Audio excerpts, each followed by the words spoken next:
இன்றைய குத்பாவின் தலைப்பாக சூனியமும் நமது நிலைப்பாடும் என்ற தலைப்பு தேர்வு செய்யப்பட்டிருக்கிறது. ஏன் இந்த தலைப்பை நாம் தேர்வு செய்தோம் என்றால், இன்று சிலரால் சூனியம் சம்பந்தப்பட்ட நம்பிக்கையிலே பலவிதமான தவறான நம்பிக்கைகள் இருக்கிற அதே நேரத்தில் சூனியம் இல்லை என்று மறுக்கின்ற ஒரு சாராரும் இருக்கிறார்கள். எனவே அது சம்பந்தமாக விளக்க வேண்டும் என்ற அடிப்படையில் சூனியம் தொடர்பான சில விடயங்களை உங்களோடு பகிர்ந்து கொள்ளலாம் என்று நினைக்கிறேன். கண்ணியமான சகோதரர்களே, அல்லாஹ்வுடைய அடியார்களே, முதலாவது ஒரு விடயத்தை நான் இங்கே பதிவு செய்ய விரும்புகின்றேன். இமாம்களை, சஹாபாக்களை, தாபியங்களை, நம்முடைய சிறப்பு நூற்றாண்டில் வாழ்ந்தவர்களை நக்கலும் நையாண்டியுமாக கேவலமாக பேசுகின்ற ஒரு சாரார் இன்று உருவாகி வருகிறார்கள். இவர்களுடைய நிலைமையை அல்லாஹு தாலா பாதுகாக்க வேண்டும். இமாம்களை திட்டியவர்கள், அறிஞர்களை திட்டியவர்கள் அவர்களுடைய வாழ்க்கையிலே நிச்சயமாக உருப்பட்டது என்பது கிடையாது.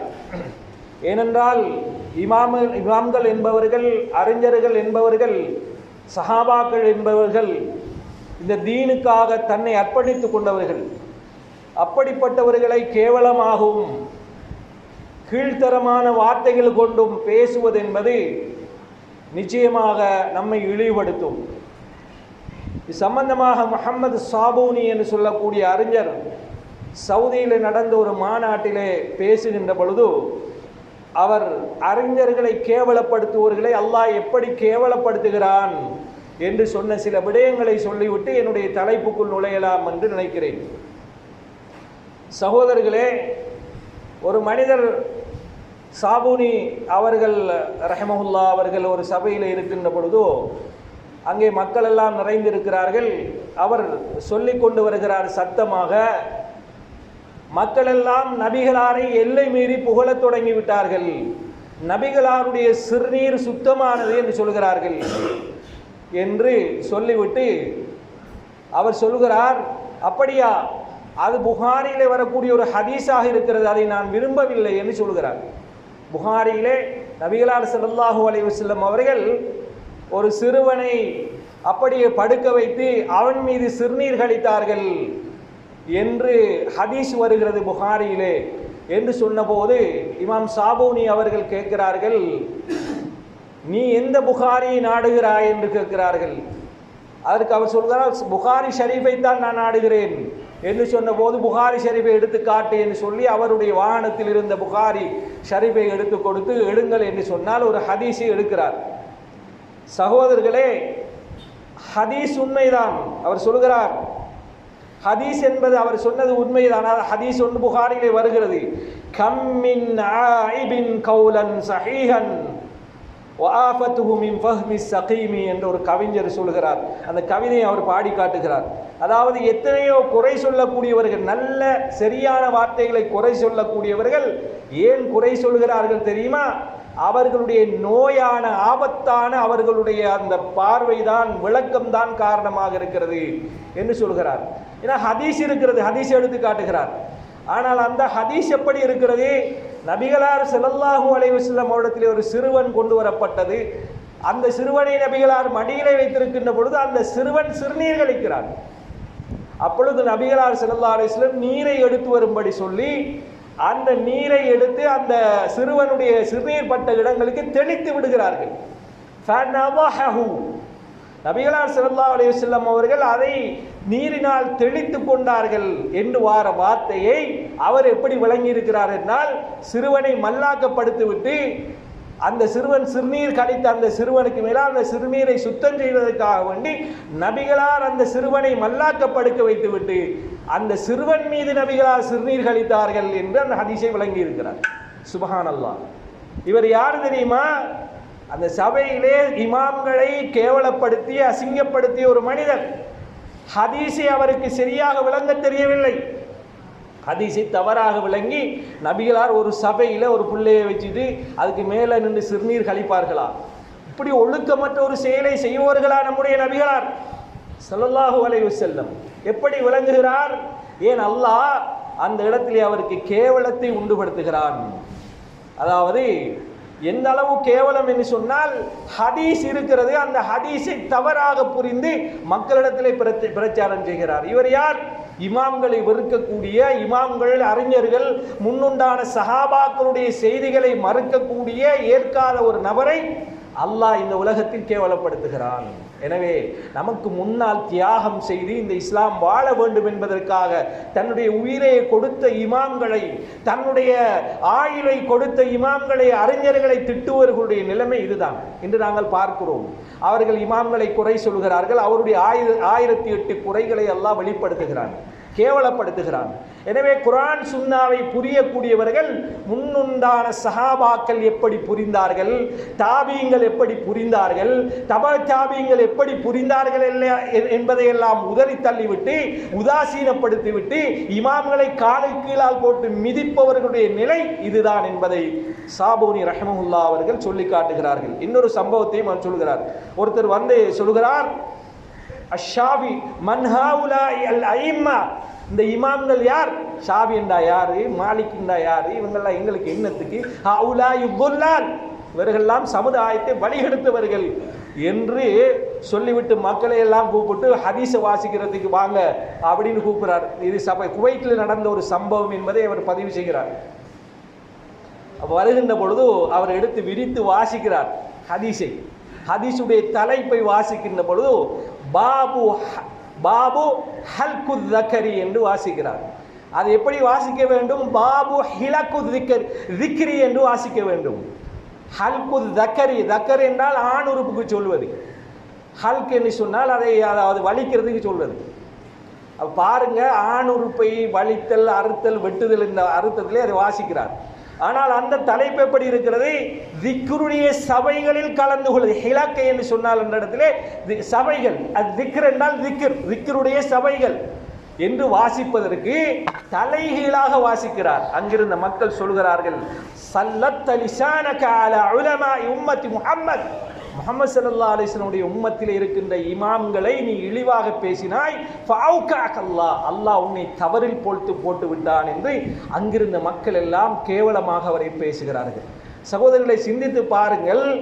அவர் அதாவது ஹிலக்கு திக்ர் என்று வாசிப்பதை ஹல்கு தக்கர் என்று, அதாவது அதுக்கு ஆதாரம் காட்டுகிறார். ஹதீஸ் வருகிறது பாருங்கள், தெளிவான ஹதீஸ் வருகிறது. அதாவது மலக்குகள் இந்த ஹல்கு தக்கரை தேடி திரிகிறார்கள். அதாவது மனிதர்கள் ஆண்களுடைய உறுப்புகளை எல்லாம் தேடி மலக்குகள் திரிகிறார் என்று தவறாக அவர்களை வாசிக்கிறார்.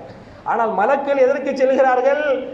அல்லாஹ்வை நினைவு கூறுகின்ற சபைகளை தேடி செல்கிறார் என்று அஹ்லுல் திக்ர் எல்தமிசூன அஹ்லல் திக்ர், திக்ருடைய சபைகளை தேடி அந்த மலக்குகள் திரிகிறார்கள் என்று சொல்ல வேண்டிய இடத்திலே அதாவது ஆண்குறியை தேடி திரிகிறார்கள் என்று அப்படி தலைகீழாக வாசித்து அந்த மக்களுக்கு முன்னாலே அவர் கேவலப்பட்டு போகின்ற நிகழ்ச்சியை அவர்கள் அவரிடத்தில் சொல்லி காட்டுகிறார்கள். ஏன் இதை நான் பதிவு செய்கிறேன் என்றால், சூனியம் என்றால் அதை சஹாபாக்கள் எப்படி புரிந்து கொண்டார்கள், சூனியம் என்பதை எப்படி புரிய வேண்டும். சஹாபாக்கள் ஷிர்கில் இருந்தார்கள் என்று சொல்கிறார்கள்.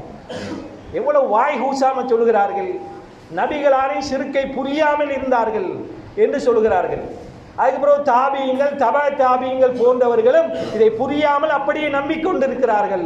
இன்று வாழக்கூடிய முஸ்லிம்களும் சூனியத்தை நம்புகிறார்கள், சூனியம் இருப்பதாக சொல்கிறார்கள். இவர்கள் எல்லோரும் ஷிர்கிலே இருக்கிறார்கள் என்று சொல்லி இந்த மக்களை, ஒட்டுமொத்த முஸ்லீம்களையும் ஷிர்கில் இருப்பதாக சொல்லக்கூடிய ஒரு சாராரை இன்று நாங்கள் பார்க்கின்றோம். சகோதரர்களே, இவர்களுடைய நிலையை நாங்கள் சிந்திச்சு பார்க்க வேண்டும். முன்னால் உள்ள சஹாபாக்கள், தாபியங்கள், தபா தாபியங்கள், இமாம்கள் இவர்களையெல்லாம் மட்டம் தட்டி நாங்கள் மட்டும்தான் இஸ்லாத்தை சரியாக புரிகிறோம் என்று சொல்கிறார்கள் என்றால் இவர்கள் எவ்வளவு பெரிய வழிகாட்டில் இருக்கிறார்கள். அதை உணர்த்துவதுதான் இந்த ஹுத்பாவுடைய நோக்கமாக இருக்கிறது. எனவே அன்புக்குரிய சகோதரர்களே, சூனியம் பற்றி தெளிவாக விளங்கிக் கொள்ளுங்கள். இவர்கள் சொல்கிறார்கள், எப்படி சொல்கிறார்? இன்னஹும் ரிஜால் வனஹனு ரிஜால், அவங்களும் மனிதர்கள் தான், நாங்களும் மனிதர்கள் தான் என்று சொல்லி அவருடைய கருத்துக்களை அப்படியே தட்டிவிட்டு தன்னுடைய கருத்தை முன்வைக்கிறார்கள். சகோதரர்களே, அவர்களும் மனிதர்கள் தான், சஹாபாக்களும் தாபிகளும் மனிதர்கள் தான், தபா தாபிகள் மனிதர்கள் தான், ஐம்மாக்கள் என்ற இமாம்களும் மனிதர்கள் தான். அவருடைய தவறுகள் வரும். சரி, அவர்கள் 99% சரி வந்தால் ஒரு பிழை மனிதன் என்ற ரீதியில் வரும். அதை எப்படி அணுக வேண்டும்? அதை அவர்களை நாங்கள் கேவலப்படுத்தி அசிங்கப்படுத்தி அணுகுவதா, அல்லது அவர்களுக்காக துஆ செய்து கொண்டு அந்த தவறை அல்லாஹ் மன்னிப்பானாக என்று சொல்லி நாங்கள் அவர்களை அணுகுவதா? அப்படி அணுகாமல் சஹாபாக்களை எடுத்தெறிந்து வீசுவது, தாபீங்களை எடுத்தெறிந்து வீசுவது, இப்படிப்பட்டவர்கள் அல்லாஹ் அவர்கள் தௌபா செய்து மீளவில்லை என்றால் இந்த உலகத்தில் அல்லாஹ் கேவலப்படுத்துவான். எப்படி சபையிலே வாசிக்கின்ற பொழுதே உடனடியாக அல்லாஹ் எப்படி நல்ல மனிதர்கள், அல்லாஹ்வுடைய நேசர்களாகிய சஹாபாக்கள், தாபீங்கள், தாபீங்கள், இமாம்கள், அவர்களுடைய கிதாப், ஒவ்வொருத்தருடைய கிதாபையும் இன்று நாங்கள் எடுத்து பார்த்தால் வியக்கின்ற அப்படிப்பட்ட இமாம்களை கேவலப்படுத்தி பேசுவர். சரி, அவர்கள் 99% சரி வந்தால் ஒரு பிழை மனிதன் என்ற ரீதியில் வரும். அதை எப்படி அணுக வேண்டும்? அதை அவர்களை நாங்கள் கேவலப்படுத்தி அசிங்கப்படுத்தி அணுகுவதா, அல்லது அவர்களுக்காக துஆ செய்து கொண்டு அந்த தவறை அல்லாஹ் மன்னிப்பானாக என்று சொல்லி நாங்கள் அவர்களை அணுகுவதா? அப்படி அணுகாமல் சஹாபாக்களை எடுத்தெறிந்து வீசுவது, தாபீங்களை எடுத்தெறிந்து வீசுவது, இப்படிப்பட்டவர்கள் அல்லாஹ் அவர்கள் தௌபா செய்து மீளவில்லை என்றால் இந்த உலகத்தில் அல்லாஹ் கேவலப்படுத்துவான். எப்படி சபையிலே வாசிக்கின்ற பொழுதே உடனடியாக அல்லாஹ் எப்படி நல்ல மனிதர்கள், அல்லாஹ்வுடைய நேசர்களாகிய சஹாபாக்கள், தாபீங்கள், தாபீங்கள், இமாம்கள், அவர்களுடைய கிதாப், ஒவ்வொருத்தருடைய கிதாபையும் இன்று நாங்கள் எடுத்து பார்த்தால் வியக்கின்ற அப்படிப்பட்ட இமாம்களை கேவலப்படுத்தி பேசுபவர்கள், இமாம்களை தூக்கி எறிங்கடா, தூக்கி வீசுங்கடா என்று சொல்பவர்களுடைய நிலைமை ரொம்ப மோசமானது. அவருடைய இறுதி நிலைமை ரொம்ப மோசமாக இருக்கும் என்பதை நீங்கள் உலகத்தில் பார்ப்பீர்கள். நிச்சயமாக வரலாறு பார்த்தது. அதே போன்று இன்றும் நடக்கின்ற இந்த விடயங்களிலே அறிஞர்களை தூற்றுபவர்கள், கேவலப்படுத்துவர்கள், இந்த உம்மத் முஹம்மதுடைய ஸல்லல்லாஹு அலைஹி வஸல்லம் அவர்களுடைய அந்த மிகப்பெரிய பணி செய்கின்ற அந்த அறிஞர்களை தூற்றுபவர்கள் நிச்சயமாக ஒருபோதும் அவர்களை அல்லாஹ் கண்ணியப்படுத்தி மரணிக்க செய்ய மாட்டான். அவர்கள் கேவலப்பட்டுத்தான் மரணிப்பார்கள் என்பதை இந்த மிம்பரில் வைத்து உங்களுக்கு சாட்சியாக சொல்லிக் கொள்கிறேன். எனவே அன்புக்குரிய சகோதரர்களை, இப்பொழுது தலைப்புக்குள் வருகிறேன். சூனியம் என்பது அதற்கு யதார்த்தம் என்று ஒன்று உண்டு. அல்லாஹ் நாடினால் அது தாக்கம் செலுத்தும் என்பதை அல் குர்ஆனும் சுன்னாவும் திட்ட தெளிவாக சொல்கிறது. பாருங்கள், நான் சொல்லக்கூடிய விடயங்களை நுண்ணிப்பாக நுணுக்கமாக நீங்கள் கவனிக்க வேண்டும். மிக தெளிவாக விளங்கக்கூடிய விஷயங்கள். சூரா அல் ஆராஃப் 116வது வசனத்தை அல்லாஹ் சொல்கிறான், வஜாஉ பிஸ்ஸிஹ்ரின் அதீம், பிரம்மாண்டமான சூனியத்தை அவர்கள் கொண்டு வந்தார்கள் என்று அல்லாஹ் சொல்கிறான். இல்லாத ஒன்றை எப்படி கொண்டு வர சொல்வார்களே, ஆள் இல்லாத கடையில் எப்படி டீ ஆத்துறதுன்னு கேட்கிற மாதிரி இல்லாத ஒன்றை அல்லாஹ் இருப்பதாக சொல்லுவானா? பெரிய சூனியத்தை கொண்டு வந்தார்கள் என்று அல்லாஹ் சொல்கிறான். என்றால் சூனியம் இருக்க போய் தான் அல்லாஹ் சொல்கிறான். சூனியம் என்று ஒன்று உண்டு என்கிற காரணத்தினால் தான் அல்லாஹ் சொல்கிறான் அவர்கள் பிரம்மாண்டமான சூனியம். அந்த பிரம்மாண்டமான சூனியத்துக்கு சொல்லுகிறார்கள் சில தஃப்சீருடைய இமாம்கள், அதாவது அவர்கள் பெரும் பெரும் கயிறுகளை போட்டு, அதாவது பிரம்மாண்டமான பாம்புகளை போன்ற தோற்றத்தில் சூனியத்தின் மூலமாக மக்களுடைய கண்களுக்கு காண்பித்தார்கள். குர்ஆன் அதை தெளிவாக சொல்கிறது. குர்ஆன் சொல்வதை நாங்கள் எப்படி மறுப்பது? சூனியம் உண்டு என்று அல்லாஹ் சொல்லுவதை சும்மா சொல்லவில்லை.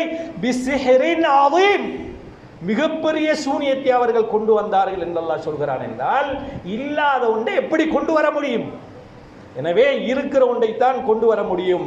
எனவே அதுக்கு உதாரணமாக சொல்றேன்னா, இவங்க ரெண்டையும் போட்டு குழப்பிக் கொள்வார்கள். இந்த சாரார் சூனியம் இல்லை என்று மறுக்கிறார்களே, இந்த சாரார் ரெண்டையும் குழப்பிக் கொள்வார்கள். எப்படி குழப்புவார்கள்? அதாவது சூனியம் இல்லை என்று நம்பினாத்தான் அவன் மூமின், சூனியம் இருக்கும் என்று நம்பினால் அவன் மூமின் இல்லை என்று இவர்கள் சொல்கிறார்கள். சகோதரர்களே, நான் உங்களிடத்தில் கேள்வியாக கேட்கிறேன், ஷைத்தான் இருக்கிறானா இல்லையா? ஷைத்தான் இருக்கிறான் என்று நம்பினால் நாங்க முஸ்லீம் இல்லையா? ஷைத்தான் இருக்கிறான் என்று நம்ப வேண்டும், கட்டாயமாக நம்ப வேண்டும். அவன் அதாவது அல்லாஹ் குர்ஆனிலே சொல்கிறார், நபிகளார் ஹதீஸிலே சொல்லி இருக்கிறார்கள், ஷைத்தான் ஒன்று இருக்கிறான் என்றால் அவனை நம்பக்கூடாது என்றால் என்ன அர்த்தம்? அவனை நம்பி நாங்கள் பின்னால போகக்கூடாது. இதே மாதிரித்தான் சூனியம் என்று ஒன்று இருக்கிறது, அதை நம்பி நாங்கள் பின்னால போகக்கூடாது. ரெண்டையும் விளங்கிக் கொள்ளணும். ஷைத்தான் இருக்கிறான், அவனை நம்பி பின்னால் போகக்கூடாது. சூனியம் இருக்கிறது, நம்பி பின்னால் போகக்கூடாது. இப்போ சாராயம் இருக்கா இல்லையான்னு கேட்டால் குடிக்கிறவனு சொல்லுவான், குடிக்காதவன் சொல்லுவான். சாராயம் இருக்கிறது, சாராயம் இருக்கிறது, ஆனால் குடிக்கக்கூடாது. பன்றி இருக்கிறது, ஆனால் சாப்பிடக்கூடாது. ஒன்று அதாவது ஹராம் என்கிறதுனால இல்லை என்று மறுக்கக்கூடாது. சூனிய ஹராம், சூனியம் செய்வது ஹராம், அதை செய்யக்கூடாது, அவனை நாங்கள் நெருங்கக்கூடாது, அவனோடு தொடர்பு வைத்துக் கொள்ளக்கூடாது சூனியக்காரனோடு என்பது வேறு. சூனியம் என்று ஒன்று இருக்கிறது என்று நம்புவது வேறு. எப்படி சாராயம் இருக்கிறது, எப்படி ஷைத்தான் இருக்கிறான், எப்படி கெட்ட செயல்கள் உலகத்தில் இருக்கிறது என்று நம்புகிறோமோ அதே மாதிரி சூனியம் என்றும் ஒன்று இருக்கிறது. அதை நெருங்கக்கூடாது என்பதையும் நாங்கள் விலகிக் கொள்ள வேண்டும். பாருங்கள், மேலும் அல்லாஹ் சொல்கிறான், யுஅல்லிமூன الناس سحرا. சூரா அல் பக்ரா 102வது வசனத்தில் அல்லாஹ் சொல்லும்போது அவர்கள் மக்களுக்கு சூனியத்தை கற்றுக் கொடுத்தார்கள். என்னத்தை கற்றுக் கொடுத்து அல்லாஹ் சொல்றான்? சூனியத்தை கற்றுக் கொடுத்தார்கள். அப்ப இல்லாத ஒன்றை எப்படி கற்றுக் கொடுக்க முடியும்? இருக்கிற ஒரு கலையைத்தான் கற்றுக் கொடுக்க முடியும். எனவே அவர்கள் ஷைத்தான்கள் வந்து மக்களுக்கு சூனியத்தை கற்றுக் கொடுத்ததாக சொல்கிறான் அல்லாஹ். இன்னொரு இடத்திலே மலக்குகள் கற்றுக் கொடுத்தார்கள், அதை இந்த ஷைத்தான்கள் அங்கே சென்று படித்தார்கள், அவர்கள் மக்களுக்கு படித்து கொடுத்தார்கள். இப்படி நாங்கள் அதை படிப்படியாக விளங்க வேண்டும். குர்ஆன் அப்படித்தான் தெளிவாக சொல்கிறது. எனவே கற்றுக் கொடுத்தல் என்றாலேயே ஒரு கலையை கற்றுக் கொடுக்கிறோம் என்றால் அந்த கலை உலகத்தில் வாழுகிறது என்று அர்த்தம். எனவே இந்த ஷைத்தானிய கலை என்ற சூனிய கலை என்பது இருந்திருக்கிறது, இன்றும் இருந்து கொண்டிருக்கிறது. அதனால் தான் அவர்கள் கற்றுக் கொடுத்தார்கள் என்று அல்லாஹ் சொல்கிறார். பாருங்கள், மேலும் சூனியம் இருக்கிறது என்பதற்கு அல்லாஹ் சூரா அல் ஃபலக் 4வது வசனத்திலே சொல்கிறார், வமி ஷர்ரின் நஃபாதாத்தி ஃபில் உகத். முடிச்சுக்களிலே ஓதுகின்ற சூனியக்காரிகளுடைய தீங்குகளை விட்டு நான் பாதுகாப்பு தேடுகிறேன் என்று நபியை பாதுகாப்பு தேடுங்கள் என்று அல்லாஹ் சொல்கிறார். இல்லை, ஒரு பாம்பு இருந்தால் நம்ம போகல சொல்லுவோம், இந்த வழியில் பாம்பு கிடக்கு தம்பி பார்த்து போங்க அப்படின்னு சொல்லுவோம். அல்லது இந்த காட்டுக்குள்ளால போறீங்க, இதில் புலி சிங்கம் இருக்கு பார்த்து போங்க, யானை கிடக்குதுன்னு சொல்லுவோம். இல்லாத ஒன்றை சொல்லுவோமா? இல்லாத ஒன்றை சொன்னால் அது பொய்யாகி விடாதா? இதே அல்லாஹ் சொல்கிறான், கெடுதி இருக்கிறது, சூனியக்காரிகளின் கெடுதி இருக்கிறது, அதிலிருந்து நீ பாதுகாப்பு தேடு என்று அல்லாஹ் சொல்கிறானா? பாதுகாப்பு தேடுனா என்ன அர்த்தம்? அதில் தீங்கு இருக்கிறது என்று அர்த்தம். அதை நாம் தப்சீர்களில் பார்க்கிறோம். இப்னு கதீர் ரஹ்மத்துல்லாஹி அவர்கள் சொல்லுகின்ற பொழுது, இமாம் முஜாஹித், தப்சீருடைய அறிஞர்கள் இமாம் முஜாஹித், இக்ரிமா, ஹசன், கதாதா, லஹாக் போன்ற பெரும் பெரும் தப்சீருடைய அறிஞர்கள் விளக்கம் சொல்லுகின்ற பொழுது, அதாவது நஃபாசாத் என்றால் சூனியக்காரிகள் என்று, சவாஹிர் என்று விளக்கம் கொடுக்கிறார்கள். எனவே அவர்கள் அதை மந்திரிக்கின்ற பொழுது ஊதுவார்கள், அந்த முடிச்சுக்களை ஊதுவார்கள். அந்த முடிச்சுக்களை ஊதுகின்ற பொழுது அது தீங்கை ஏற்படுத்தும். அவங்க இன்றைக்கு கேட்பாங்க, சாதாரணமான ஒரு மெட்டீரியல் இதுன்னு வைத்துக் கொள்ளுங்க, இந்த மெட்டீரியல் வந்து உங்களுக்கு இடிக்குமா, அடிக்குமா, உதைக்குமா, இதால என்ன செய்ய முடியும்? இதை இன்னொருத்தர் இயக்கினால்தான் இது நமக்கு தீங்கு செய்யும், இல்லாமல் இது தீங்கு செய்யாது என்று அவர்கள் சொல்கிறார்கள் என்றால் உண்மைதான். ஒரு தகட்டால, ஒரு தாயத்தால ஒன்றும் செய்ய முடியாது. அது எதனால் நடக்கிறது என்பதை குர்ஆனே சொல்கிறது. ஷைத்தான், அந்த நஃபாசாத் என்கிறது அவர்கள் முடிச்சுக்களில் ஓதுகின்ற அந்த சூனியக்காரிகள் என்றால் அவர்கள் வெறுமனே முடிச்சுக்களில் ஓதுவதில்லை, அவர்கள் ஷைத்தானை அழைக்கிறார்கள், ஷைத்தானுக்கு வழிபாடு நடத்துகிறார்கள், ஷைத்தானுக்கு அவர்கள் என்னென்ன எல்லாம் செய்ய வேண்டும் அதை செய்து ஷைத்தானுடைய உதவி பெற்று அந்த சூனியத்தை மக்களுடைய உள்ளத்திலேயோ உடம்பிலேயோ தாக்கம் செலுத்த வைக்கிறார்கள். அல்லாஹ் நாடினால் அது தாக்கம் செலுத்தும். தெளிவாக விளங்கிக் கொள்ள வேண்டும். எனவே இவர்கள் வெறுமனே இருக்கின்ற ஒரு தகட்டு துண்டால் என்ன செய்ய முடியும் என்று கேள்வி அல்ல, அதுக்கு பின்னணியிலே ஷைத்தான் இருக்கிறான். அதற்கு நான் ஆதாரம் பின்னுக்கு வைக்கிறேன். நேரத்தை கவனத்தில் கொண்டு நான் உங்களுக்கு ஆதாரம் வைக்கிறேன். எனவே அன்புக்குரிய சகோதரர்களே, அன்புக்குரிய நண்பர்களே, சிந்தித்து பாருங்கள். தெளிவாக தீங்கு இருக்கிறது என்று அல்லாஹ்வே சொல்கிறான். நபியே, நீங்கள் சூனியக்காரிகளை விட்டும் பாதுகாப்பு தேடுங்கள். அப்ப சூனியத்தை விட்டு பாதுகாப்பு தேட சொல்கிறான் என்றால் சூனியம் என்று ஒன்று இருக்கிறது, அதிலே தாக்கமும் தீமையும் இருக்கிறது என்ற காரணத்தினால் தான் அல்லாஹு தஆலா அதில் இருந்து பாதுகாப்பு தேடும்படி நமக்கு சொல்கிறான். நபிகளார் ஸல்லல்லாஹு அலைஹி வஸல்லம் அவர்களுக்கு சூனியம் வைக்கப்பட்டதாக தெளிவான ஹதீஸ் வருகிறது. அதிலே நபிகளார் ஸல்லல்லாஹு அலைஹி வஸல்லம் அவர்களுக்கு யூதன் லபீத் இப்னு ஆஸம் என்று சொல்லக்கூடிய ஒருத்தன் சூனியம் வைத்ததாக ஹதீஸிலே வருகிறது. நபிகளாருக்கு அது கனவின் மூலமாக அறிவிக்கப்பட்டு நபிகளார் அலி ரலியல்லாஹு தஆலா அவர்களை அனுப்பி இன்னும் சில சஹாபாக்களை அனுப்பி அதை வெளியால் எடுத்தார்கள். அந்த முடிச்சுக்கள் ஒவ்வொன்றாக அவிழ்க்கப்பட்டது என்ற அந்த செய்தியை நாம் ஹதீஸிலே இப்னு கஸீர் ரஹிமஹுல்லாஹ் அவர்கள் மேற்படி வசனத்துக்கு இந்த ஹதீஸை எழுதுகிறார்கள். எனவே நபிகளாருக்கும் சூனியம் செய்யப்பட்டிருக்கிறது, மிக தெளிவான ஹதீஸ். என்பதை நாங்கள் விளங்கிக் கொள்ள வேண்டும். எனவேதான் மேலும் பாருங்கள், சூனியம் என்று உண்டு என்பதை அல்லாஹ் மேலும் சொல்கிறான். சூரா அல் ஆராப் 116வது வசனத்தில் அல்லாஹ் சொல்லும் போது அல்லாஹு தாலா சொல்கிறான், அல்கு, நீங்கள் உங்களுடைய கயிறுகளை உங்களுடைய சூனியம் சார்ந்த எல்லா விடயங்களையும் போடுங்கள் என்று சொல்லுகின்ற பொழுது ஃபலம்மா அல்கவ், அவர்கள் அப்படியே போடுகிறார்கள், கயிறுகளையும் அப்படியே தடிகளையும் போடுகிறார்கள். போடுகின்ற பொழுது அல்லாஹ் சொல்கிறான், சஹிரு ஐனன்னாஸ், மக்களுடைய கண்களுக்கு சூனியம் வைத்து விட்டு போட்டார்கள் அல்லாஹ் சொல்றான். அப்ப கண்களுக்கு அவங்க என்ன செஞ்சாங்க? சூனியம் வைத்தார்கள் தெளிவாக சொல்லுகிறான். அப்ப கண்களுக்கு சூனியம் தாக்கம் செலுத்திய காரணத்தினால்தான் போடப்பட்ட கம்பும் தடியும் பாம்பாக அவர்களுக்கு விளங்கியதாக அல்லாஹ் தெளிவாக சொல்லுகிறான். நெளிந்து ஓடுகின்ற பாம்பாக அவர்களுக்கு விளங்கியது. அங்க போடப்பட்டது வெறும் கயிறு, போடப்பட்டது வெறும் தடி. ஆனால் சூனியம் செய்யப்பட்ட காரணத்தினால், கண்களுக்கு சூனியம் வைத்த காரணத்தினால் அவர்களுக்கு அங்கு பாம்பாக அது தோன்றியது என்று அல்லாஹ் தெளிவாக சொல்கிறான். நபிகளாருக்கு அந்த சூனியம் செய்யப்பட்டு பிறகு நபிகளார் ஸல்லல்லாஹு அலைஹி வஸல்லம் அவர்களுக்கு அந்த முடிச்சுக்கள் அவிழ்க்கப்பட்டதற்கு பிறகு கன்னமா நஷத ஃபீ இகாலின், ஒரு கட்டப்பட்ட ஒரு மனிதனை அவிழ்த்து விட்டால் எப்படி அவன் சுதந்திரமாக வெளியால் வருவானோ இதுபோன்று நபிகளார் நோயிலிருந்து விடுபட்டு வெளியே வந்தார்கள் என்று இப்னு கதீர் ரஹிமஹுல்லாஹ் அவர்கள் ஹதீஸை ஆதாரமாக காட்டி மேற்படி வசனத்துக்கு எழுதுவதை நாங்கள் பார்க்கின்றோம். எனவே அன்புக்குரிய சகோதரர்களே, அதே போல அல்லாஹ் சொல்கிறான், அவருடைய அந்த சூனியம் சம்பந்தமாக சொல்லுகின்ற பொழுது அவர்கள் அந்த சூனியத்தினுடைய அந்த கயிறு அந்த தடிகளை போட்ட போது, இதெல்லாம் கதை கட்டுக்கதை கிடையாது, எல்லாம் குர்ஆன்ல இருந்து சொல்கிறேன். குர்ஆன், அல் குர்ஆன் வசனங்கள், ஹதீசுகள், ஆதாரபூர்வமான ஹதீசுகளை வைத்து பேசுகிறேன். இதை அல்லாஹ் சொன்னதை நம்பாதவர்களுடைய நிலையை நீங்கள் யோசித்துக் கொள்ளுங்கள். எனவே அன்புக்குரிய சகோதரர்களை, அல்லாஹ் சொல்கிறான் சூரத்து தாஹா 66வது வசனத்திலே அல்லாஹ் சொல்லும் போது, அவர்கள் தங்களுடைய கயிறுகளையும் தங்களுடைய தடிகளையும் அவர்கள் போட்டார்கள். யுஹையிலு இலைஹி மின் சிஹ்ரிஹிம் அன்னஹா தஸ்ஆ, அவர்கள் செய்த அந்த சூனியத்தின் காரணமாக அது ஓடுவது போன்று இருந்தது. போடப்பட்டது தடி, போடப்பட்டது கயிறு, ஆனால் சூனியத்துடைய தாக்கத்தின் மூலமாக அந்த கண்களுக்கு எப்படி விளங்குகிறது? அது ஓடுவதாக விளங்குகிறது, அது நெளிவதாக விளங்குகிறது என்று அல்லாஹ் குர்ஆன்ல தெளிவாக சொல்கிறார். அப்ப சூனியம் ஒன்று இருக்கிறது, அதற்கு தாக்கம் உண்டு என்று குர்ஆன் சொல்கிறது, நாம் சொல்லவில்லை. எனவே அதை நாங்கள் குர்ஆனில் சொல்லப்பட்டதை சொல்லப்பட்டதாக நாங்கள் நம்ப வேண்டும், ஹதீஸிலே சொல்லப்பட்டதை சொல்லப்பட்டதாக நாங்கள் நம்ப வேண்டும்.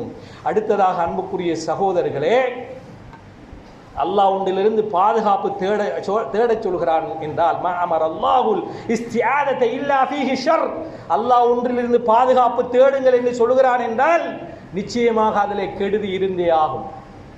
இப்போ அல்லாஹு தஆலா நமக்கு பொதுவாக பாதுகாப்பு தேடும்படி சொல்கிறான். மின் ஷர்ரி மா ஹலக், அல்லாஹ் படைத்த அனைத்தினுடைய தீங்குகளை விட்டு நான் பாதுகாப்பு தேடுகிறேன் என்று பொதுவாக அல்லாஹ் படைப்பினங்களுடைய தீங்கிலிருந்து பாதுகாப்பு தேடும்படி சொல்கிறான். அடுத்ததாக அல்லாஹ் தனித்து குறித்து சொல்கிறான், சூனியக்காரிகளுடைய தீங்குகளை விட்டும் பாதுகாப்பு தேடுகிறேன் என்று நபியை நீங்கள் சொல்லுங்கள். மின் ஷர்ரி நஃபாசாத்தி ஃபில் உகத், முடிச்சுக்களில் ஓதி ஊதுகின்ற பெண்களுடைய தீங்குகளை விட்டும், சூனியக்கார பெண்களுடைய தீங்குகளை விட்டும் நான் பாதுகாப்பு தேடுகிறேன் என்று நபிகளாரை சொல்லும்படி அல்லாஹ் சொல்கிறான் என்றால், சூனியத்தில் தீங்கில்லை என்றால் எதற்காக அல்லாஹ் சொல்ல வேண்டும்? எதற்காக வேண்டி இப்படியான வாசகங்களை அல்லாஹ் தஆலா அமைக்க வேண்டும்? எனவே கண்ணியமான சகோதரர்களை மிக தெளிவாக அல்லாஹ் நமக்கு சொல்கிறான். சூரா ஃபலக் 4வது வசனம் அது. எனவே அன்புக்குரிய சகோதரர்களை, அடுத்ததாக அல்லாஹ் தஆலா அந்த சூனியத்தை கற்றுக் கொடுத்தது சம்பந்தமாக சொல்கிறான். இல்லாத ஒன்றை கற்றுக் கொடுக்க முடியாது என்பதை நான் மேலேயும் சொன்னேன். அதே பல அந்த வசனத்தில் பாருங்கள், சூரத்துல் பக்கரா 102வது வசனத்திலே பல இடங்களில் அல்லாஹ் கற்றுக் கொடுத்ததை கற்றுக்கொண்டதையும் சொல்கிறான். ஒன்று யுஅல்லிமூன நாஸ சிஹ்ரா, இந்த ஷைத்தான்கள் சூனியத்தை படித்து காவிர்களாக நிராகரிப்பாளர்களாக மாறிவிட்டார்கள், அவர்கள் மக்களுக்கு சூனியத்தை கற்பித்தார்கள் என்று அல்லாஹ் சொல்கிறான். அதே போன்று அல்லாஹ் தஆலா 2 மலக்குகள் ஹாரூத் மாரூத் என்ற மலக்குகளை சொல்லுகின்ற பொழுது அவர்கள் சூனியத்தை கற்றுக் கொடுத்தார்கள். யுஅல்லிமானி வமா யுஅல்லிமானி, அந்த 2 பேரும் நீங்கள் இதை கற்று நிராகரிப்பவர்களாக ஆகிவிட வேண்டாம் என்று சொல்லியே தவிர அவர்கள் கற்றுக் கொடுக்கவில்லை. அந்த 2 மலக்கும் ஹாரூத் மாரூத் என்ற மலக்கள் முதலாவது சோதனைக்காக சூனியத்தை கற்றுக் கொடுத்தார்கள். அதை கற்றுக்கொண்டவர்கள் பிறகு குஃப்ரிலே மாறி அல்லாஹ்வுக்கு எதிரான முறையிலே செயல்பட்டார்கள் என்பதையும், அவர்கள் ஷைத்தான்கள், அந்த ஷைத்தான்களிடத்திலிருந்து மக்கள் கற்றுக்கொண்டார்கள், யூதர்கள் கற்றுக்கொண்ட வசனத்திலே பல இடங்களிலே அல்லாஹ் கற்றுக் கொடுத்ததை கற்றுக்கொண்டதையும் சொல்கிறான். ஒன்று யுஅல்லிமூன நாஸ சிஹ்ரா, இந்த ஷைத்தான்கள் சூனியத்தை படித்து காவிர்களாக, நிராகரிப்பாளர்களாக மாறிவிட்டார்கள். அவர்கள் மக்களுக்கு சூனியத்தை கற்பித்தார்கள் என்று அல்லாஹ் சொல்கிறான். அதே போன்று அல்லாஹ் தஆலா 2 மலக்குகள் ஹாரூத் மாரூத் என்ற மலக்குகளை சொல்லுகின்ற பொழுது அவர்கள் சூனியத்தை கற்றுக் கொடுத்தார்கள். யுஅல்லிமானி வமா யுஅல்லிமானி, அந்த 2 பேரும் நீங்கள் இதை கற்று நிராகரிப்பவர்களாக ஆகிவிட வேண்டாம் என்று சொல்லியே தவிர அவர்கள் கற்றுக் கொடுக்கவில்லை. அந்த 2 மலக்கும் ஹாரூத் மாரூத் என்ற மலக்கள் முதலாவது சோதனைக்காக சூனியத்தை கற்றுக் கொடுத்தார்கள். அதை கற்றுக்கொண்டவர்கள் பிறகு குஃப்ரிலே மாறி அல்லாஹ்வுக்கு எதிரான முறையிலே செயல்பட்டார்கள் என்பதையும், அவர்கள் ஷைத்தான்கள், அந்த ஷைத்தான்களிடத்திலிருந்து மக்கள் கற்றுக்கொண்டார்கள், யூதர்கள் கற்றுக்கொண்டார்கள், அவர்கள் பல இடங்களில் அந்த தீங்குகளை செய்தார்கள் என்பதையும் நாங்கள் பார்க்கின்றோம். அதே போன்று அன்புக்குரிய சகோதரர்களே, அவர்கள் கற்றுக்கொண்டதை அல்லாஹ் சொல்லும் போது அவர்களுக்கு தீங்கு தரக்கூடிய அந்த சூனியத்தை அவர்கள் கற்றுக்கொண்டார்கள், அவர்களுக்கு எந்த பிரயோஜனம் அது அளிக்க மாட்டாது என்று அல்லாஹ் தஆலா சொல்கிறான். அப்ப இங்க இடத்துல அல்லாஹ் கற்றுக் கொடுத்ததை எல்லாவற்றையும் அல்லாஹ் சொல்கிறான். எனவே ஒன்று இல்லாத ஒன்றை எப்படி கற்றுக் கொடுப்பதும் கற்றுக்கொள்வதும் என்று நாங்கள் சிந்திக்க வேண்டும். எனவே சூனியம் ஒன்று இருக்கிறது, அதிலே கற்றுக்கொள்ளலும் கற்றுக் கொடுத்தலும் இருந்திருக்கிறது. ஆனால் அதை செய்ய முடியுமா, கற்றுக்கொள்ளலாமா என்று கேட்டால் தெளிவாக விளங்கிக் கொள்ளுங்கள். ஒரு கலையை மார்க்கம் படிப்பது ஹராம் என்று சொன்னால் அதை நாங்கள் படிக்கக்கூடாது. அது குஃப்ரு, ஷிர்க் என்று அல்லாஹ் சொல்கிறான். அதாவது வமா கஃபர சுலைமான் நிராகரிக்கவில்லை, வலாக்கின்ன ஷயாத்தீன கஃபரு, ஷைத்தான்கள் தான் அல்லாஹ்வை மறுத்தார்கள், நிராகரிப்பாளர்களாக மாறினார்கள். இதனால் யுஅல்லிமூன நாஸ சிஹ்ர, மக்களுக்கு சூனியத்தை கற்றுக் கொடுத்து பொறுப்பவர்களாக அவர்கள் இருந்தார்கள் என்று அல்லாஹ் சொல்கிறார். அப்ப அவர்கள் நிராகரிப்பாளர்கள். யார் சூனியத்தை கற்றுக் கொடுக்கிறார்களோ, யார் கற்றுக் கொள்கிறார்களோ அவர்கள் முஸ்லீம்கள் இல்லை, அவர்கள் நிராகரிப்பவர்கள், காவிர்கள் என்று அல்லாஹ் சொல்கிறான். எனவே முஸ்லிமா இருந்துட்டு நான் ஒரு மௌலவி, நான் சூனியத்தை வெட்டுகிறேன் அல்லது சூனியத்தை நான் பிறருக்கு செய்து கொடுக்கிறேன், கணவன் மனைவிக்கு மத்தியிலே பிரிப்பது அல்லது கணவன் மனைவியை சேர்ப்பது அல்லது காதலன் காதலியை சேர்ப்பது, இப்படியான விஷயங்களை செய்கிறேன் என்றால் தெளிவான குஃப்ர். அதை செய்வது பகிரங்கமான ஒரு காவிருடைய செயல். அவன் அதை செய்பவன் அதை தெரிந்து கொண்டே செய்வானாக இருந்தால் நிச்சயமாக அவன் இஸ்லாத்தை விட்டு வெளியேறி விட்டான் என்பதை நாங்கள் தெளிவாக புரிந்து கொள்ள வேண்டும். என்னமோ சூனியக்காராக்களை நாங்கள் தோளில் கை போட்டு நண்பர்கள் என்று சொல்வது போல விளங்கிக் கொள்கிறார்கள். நாங்கள் சூனியக்காரனை காவிரன் சொல்கிறோம். தெளிவாக குர்ஆன் சொல்கிறது, சூனியம் செய்பவன் காவிர், சூனியம் செய்ய போபவன் தெரிந்து கொண்டே செய்தால் அவனுடைய நிலை காவிர். தெளிவாக இருக்கிறது. நபிகளார் ஸல்லல்லாஹு அலைஹி வஸல்லம் அவர்கள் சொன்னார்கள், சூனிய காரணத்திலே செல்பவர்களுடைய நிலை என்ன என்பதை சொல்லுகின்ற பொழுது, மன் அத்தா காஹினன் அவ் சாஹிரன், யார் குறி செல்பவன் அதே போன்று சூனியம் செய்வனிடத்திலே சென்று அவன் சொல்வதை உண்மைப்படுத்தினால் இந்த முஹம்மது ஸல்லல்லாஹு அலைஹி வஸல்லம் அவர்களுக்கு இறக்கப்பட்டதை அவன் நிராகரித்து விட்டான், குர்ஆனை மறுத்து விட்டான், ஹதீஸை மறுத்து விட்டான் என்று நபிகளார் ஸல்லல்லாஹு அலைஹி வஸல்லம் அவர்கள் சொல்கிறார்கள். முஸ்னத் அல் பஸார் என்று சொல்லக்கூடிய கிரந்தத்திலே இந்த செய்தி பதிவு செய்யப்பட்டிருக்கிறது. அப்ப சூனிய காரணத்திலே நாங்கள் அதை நம்பி போறோம். நான் சூனிய காரணத்தை போனா இன்னைக்கு இளைஞர்கள் அப்படி போகிறார்கள். சில இளைஞர்களை நான் கேள்விப்படுகிறேன், தனக்கு ஒரு அழகான பெண்ணை பிடித்து விட்டது, ஒருதலை காதல், தன் பக்கம் காதல் இருக்கிற, அவள் என்னை காதலிக்கிறாள் இல்லையே என்று சூனியக்காரிடத்திலே சென்று பவுடர் ஓதி கொண்டு வரக்கூடிய இளைஞர்களை நான் கேள்விப்பட்டிருக்கிறேன். அவரிடத்திலே சென்று தாயத்து தகடுகளை ஓதி வந்து அவருடைய வளவுக்குள் வீசுகின்ற அல்லது அதாவது தீன்பண்டங்களை அவளுக்கு சூனியம் செய்து கொண்டு வந்து கொடுக்கின்ற சிலரை பார்க்கிறோம். இன்றைக்கு நடந்து கொண்டிருக்கிறது. சில நேரங்களிலே இந்த சூனியத்தின் தாக்கத்தினால என்னவோ இவனோட இந்த புள்ள ஓடி இருக்கிறது என்று நம்ம சொல்லுவோம். அதாவது இவனை பார்த்தாலே பிடிக்காது, அப்படியான ஒருத்தனோட ஓடி இருக்கிறது இந்த பிள்ளை என்றெல்லாம் நாங்கள் சொல்கிறோம். இந்த சொல்வதனுடைய பின்னணி அது சூனியமாக கூட இருக்கலாம். சகோதரர்களே, நமக்கே பிடிக்காத அருவருப்பான ஒருத்தன், அவன் ஒரு கெட்ட செயல் குடிகாரன் என்று பகிரங்கமாக தெரிஞ்ச ஒரு பிள்ளை, எந்த ஒரு புத்தி உள்ள பிள்ளையும் ஓடாது. ஓடுகிறது என்றால் பின்னணியிலே ஏதோ ஒன்று நடந்திருக்கலாம். எனவே அன்புக்குரிய சகோதரர்கள், இப்படி சூனியம் செய்யப்படுகிறது, நடந்து கொண்டிருக்கிறது. எனவே அன்புக்குரிய சகோதரர்களே, அதுபோன்று யார் சும்மா கூட்டாளியோட சேர்ந்து அவன் சூனியம் செய்ய போறான், நாம கூட போவோம் என்று கூட போனால் நம்ம நம்புறல, அவர் சொல்ல நமக்கு அதுல எல்லாம் நம்பிக்கை கிடையாது, இருந்தாலும் கூட்டாளி கூப்பிடுறான் என்று போனால் நபிகளார் ஸல்லல்லாஹு அலைஹி சொல்கிறார்கள், லம் துக்பல் ஸலாத்து 40 லைலா, அவனுக்கு 40 இரவுகள் தொழுகின்ற அந்த தொழுகை ஏற்றுக்கொள்ளப்பட மாட்டான். ஆனா தொழணும், அவன் கட்டாயம் தொழ வேண்டும். அந்த தொழுகை ஏற்றுக்கொள்ளப்பட மாட்டாது, அந்த தொழுகைக்கு நன்மை எழுதப்படவும் மாட்டாது. அப்ப நன்மை கிடைக்காது, என்னத்துக்கு தொழுவான் என்று இருந்தால் அவன் அங்க வேணும் என்று செய்தால் குஃபருக்கு போயிடுவான், பொடுபோக்காக செய்தால் பெரும் பாவியாக பார்க்கப்படுவான். எனவே அவன் செய்தாக வேண்டும், ஆனா செய்தாலும் பிரயோஜனம் இல்லை அவனுக்கு. எனவே அன்புக்குரிய சகோதரர்கள், அவனை 40 நாளே தொழுகை அடிபட்டு போகும், சும்மா போனான். அப்போ அவர் நம்பி போறாள் கதையை பார்த்தீர்கள் என்றால் அவர் நிராகரிப்பவர், அவர் இஸ்லாத்தை விட்டு வெளியேறி விட்டார். சூனியக்காரன் காஃபிர், அவன் இஸ்லாத்தை விட்டு வெளியேறி விட்டான். அங்கே செல்பவன் அவனை உண்மைப்படுத்தினால் அவனும் காஃபிர், தெளிவாக ஹதீஸில் சொல்கிறது. எனவே அன்புக்குரிய சகோதரர்களை, விளையாட்டா கூட போயிடாது, விளையாட்டா கூட நீங்கள் அங்கே செல்லக்கூடாது என்று தெளிவாக இந்த ஹதீஸை சொல்கிறது. இப்படி சொல்ற எங்களை பார்த்து நாங்கள் சூனியத்தை நம்புறோமா, எங்களுக்கு பின்னால் என்று தொழப்படாதாம் என்று ஃபத்வா கொடுக்கிறார்கள் என்றால் இவர்களை யார் என்று சொல்றது? சகோதரர்களே, தெளிவாக சூனியக்காரனை காபிர் என்று நாங்கள் சொல்கிறோம், அடித்து சொல்கிறோம். குர்ஆன் சொல்கிறது, ஹதீஸ் சொல்கிறது. செய்பவர்களை தெரியாமல் செய்தால் அவர்களுடைய 40 நாளைய தொழுகை இல்லாமல் போய்விடும். அதை தெரிந்து செய்தால் அவர்கள் காவிர்களாக மாறிவிடுவார்கள் என்பதை நாங்கள் தெளிவாக ஹதீஸை வைத்து சொல்கிறோம். எனவே அன்புக்குரிய சகோதரர்களை, அடுத்ததாக அவர்களை உண்மைப்படுத்துவது, அதான் நீங்க விளங்கிக் கொள்ளணும். ஷைத்தான் இருக்கிறான், அவனை நாங்கள் பொய்ப்பிக்க வேண்டும். சூனியம் இருக்கிறதே, அதை பொய்ப்பிக்க வேண்டும். அவன் போகக்கூடாது, அவன் பொய்யன், அவன் ஷைத்தானை சார்ந்தவன், போகக்கூடாது என்று அவனை நாங்கள் பொய்ப்பிப்பவர்களாக இருக்க வேண்டும். குறி சொல்லுகின்ற பொழுது உண்மையான குறி சொன்னாலும் கூட நபிகளாரை சொல்லும் போது நபிகளார் அவனை பொய்யனாக ஆக்கினார்கள். பொய்யன் என்று சொல்ல வேண்டும் அவனை நாங்கள், கத்தாப், மிகப்பெரிய தஜ்ஜால் என்று நாங்கள் அவனை சொல்ல வேண்டும். எனவே அன்புக்குரிய சகோதரர்களே, அந்த வகையிலே நபிகளார் ஸல்லல்லாஹு அலைஹி வஸல்லம் என்ன சொல்கிறார்கள்?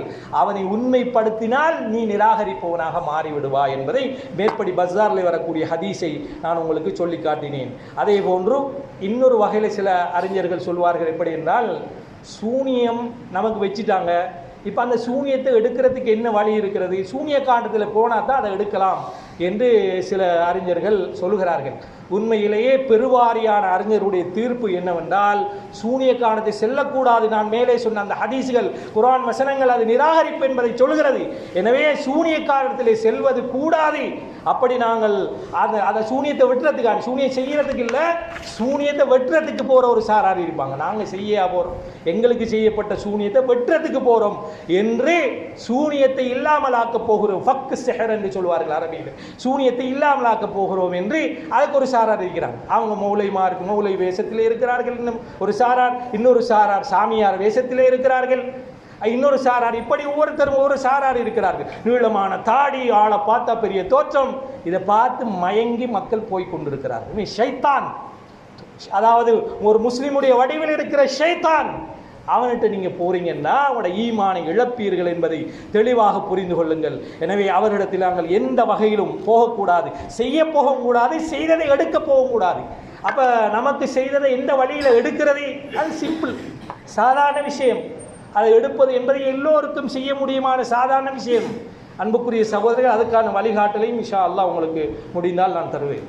எனவே அன்புக்குரிய சகோதரர்களை, அடுத்ததாக சூனியக்காரன் தான் கொஞ்சம் பேருக்கு அந்த ஆளு கொண்டே கழிச்சிடாதீங்கன்னு சொல்லுவாங்க.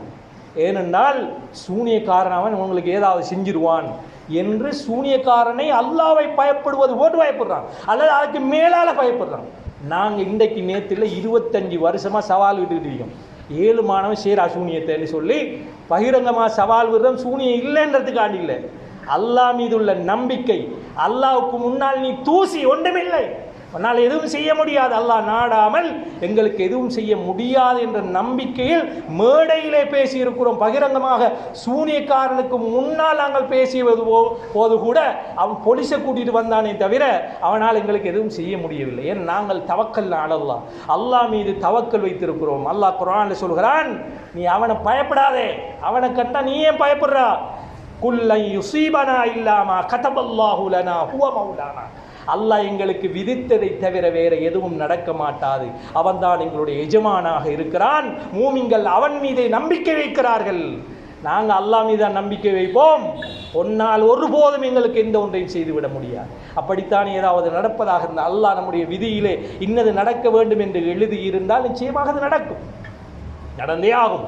சூனியக்காரனுக்கு இப்போ நாம் தஜ்ஜாலை மறக்க வேண்டி வரும். தஜ்ஜால் வந்து அல்லாஹ் செய்கிற வேலையெல்லாம் செய்வான். வானத்தை பார்த்து மழை பொழிய என்று சொல்வான், மழை பொழியும்.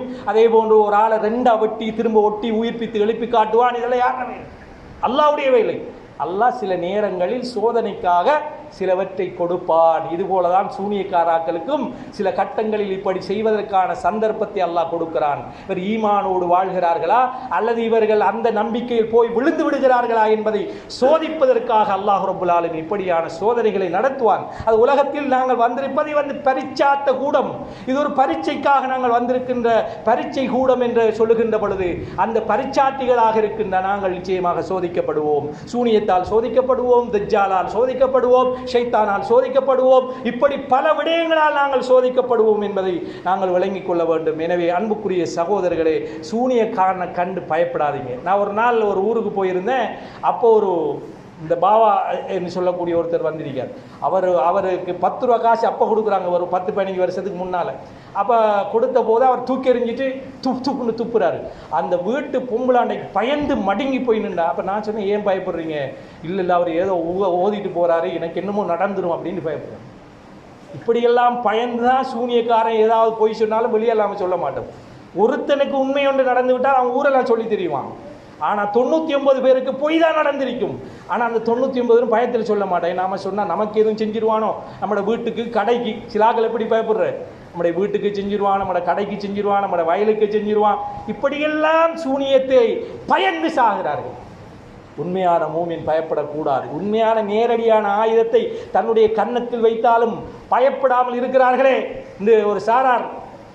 அது எத்தனை வருஷம் ஆடி வாங்கிட்டு இருக்கான் இந்த பலஸ்தீன மக்கள். அவன் பயப்படுறானா? சின்ன புள்ள விரட்டுறான் யூதனை. அப்படி அந்த தைரியம் நமக்கு இருக்க வேண்டும், அந்த ஈமான் நம்மிடத்தில் இருக்க வேண்டும். சூனியக்காரனை விரட்டுகின்ற தைரியம் நமக்கு இருக்கணும். பாவா கண்ட பயப்படுற ஒரு மூமினான் இருக்கக்கூடாது, அவன் உன்னை கண்ட பயப்படணும். எனவே அன்புக்குரிய சகோதரர்களே, இப்படி நாங்கள் இந்த சூனியத்துடைய விடயத்திலே நாங்கள் விளங்கிக் கொள்ள வேண்டும். அப்போ சூனியத்தில் நமது நிலைப்பாட்டை உங்களுக்கு குர்ஆன் சுன்னாவிலிருந்து நான் விளக்கிக் கொண்டிருக்கிறேன். அடுத்தது, சூனியம் செய்வதென்பதும் சூனியம் எடுக்க போவதென்பதும் கபீரத்து மினல் கபாயிர், பெரும்பாவங்களில் ஒரு பெரும்பாவம். உங்களோட அமல்களை அழிச்சு தரமட்டமாக்கிடும். நீங்கள் ஹஜ் செய்த ஹஜ்ஜு, நீங்கள் செய்த நோன்பு, நீங்கள் செய்த வணக்கங்கள், இரவில் நின்று வணங்கிய வணக்கங்கள், அதை எடுத்துட்டு சூனியம் செய்தாலும் அழிந்துவிடும். சூனியம் எடுக்க போனாலும் உடைய அமல்கள் அழிந்துவிடும். எனவே அன்புக்குரிய சகோதரர்கள், நபிகளார் ஸல்லல்லாஹு அலைஹி வஸல்லம் 7 பாவத்தை அடையாளப்படுத்தினார்கள். எல்லாவற்றையும் சொல்வதற்கு நேரம் இடம் தராது. அதனால் அந்த குறிப்பிட்ட இடத்தை மட்டும் நான் சொல்கிறேன். ஒன்று, அஷ்ஷர்கு பில்லாஹ், அல்லாஹ்வுக்கு இணை வைப்பதே சபஉல் மூபிகாத், அழித்து நாசமாக்கின்ற 7 பாவங்களில் ஒன்று. அதே போன்று வஸ்ஸிஹர், சூனியம் செய்தல் எடுத்தல் என்ற அந்த பகுதி பெரும்பாவங்களில் ஒன்று. அது உங்களை அழித்து நாசமாக்கிவிடும், உங்களுடைய நன்மைகளை அழித்துவிடும், உங்களை தீமையிலே தள்ளிவிடும் என்பதை நபிகளார் ஸல்லல்லாஹு அலைஹி வஸல்லம் அவர்கள் சொல்கிறார்கள். எனவே யார் வீட்டை போத்தல் தொங்க போட்டு இன்றைக்கு போத்தலை பாதுகாப்புக்கு வச்சிருக்கிறாங்க.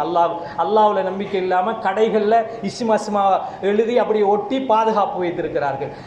சிலாக்கள் காசு கூடட்டும் கல்லாக்குள்ள என்ன செய்யலாம், இஸ்மா எழுதி வச்சிருக்கிறான். இன்னும் கொஞ்சம் பேருக்கு நம்பிக்கை இருக்கு, வெறும் கல்லா விட்டுட்டு வந்தால் நாளைக்கு வெறும் பயலா மாறிடுவோம் சொல்லி அதில் என்ன செய்யலாம், காசை கொஞ்சத்தை போட்டுட்டு வரான். நாளைக்கு காசு கிடந்தால் தான் இன்னும் அது காசு சேருமா, காசோட காசு சேரும் என்று சொல்லி நம்புகிறான். கைமுடுத்தம், அதாவது புது வருடம் வந்து விட்டால் முதல்ல காசு கைமுடுத்தம் வாங்கணும். இந்த சித்திரைகளை கைமுடுத்தம் வாங்குவான் மாற்று மத சகோதரர், அது அவங்களோட நம்பிக்கை.